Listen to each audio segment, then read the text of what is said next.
Sample po ay sisimulan ko po pagtanggal ng SMD resistor at gagamitan ko ng chopstick technique itong dalawang pin type soldering iron. Yan po na parang injection.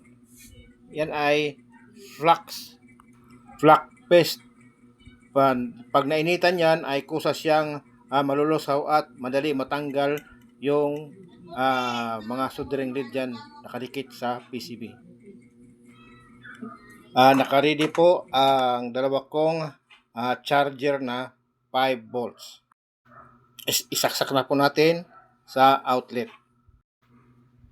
Next, ang USB socket ay ipa-plug natin sa dalawang charger.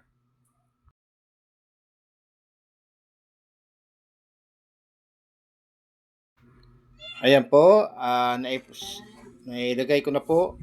Ngayon, hawakan ko na po ang dalawang soldering iron.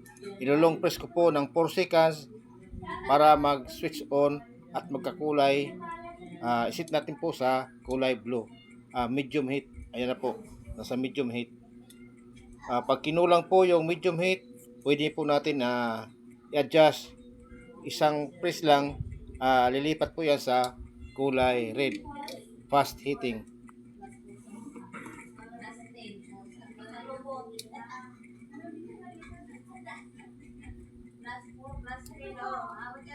Habang po iniinit natin yung SMD resistor, nakalalay po ang forceps ko po. Timing po ang pagtanggal ng pisa. Inanuhan ko po ng tweezer.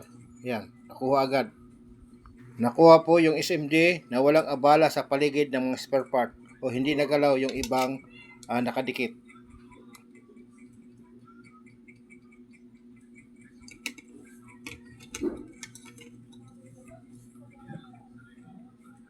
Ipakita ko sa inyo ang microchip na SMD part na resistor. Ayan po.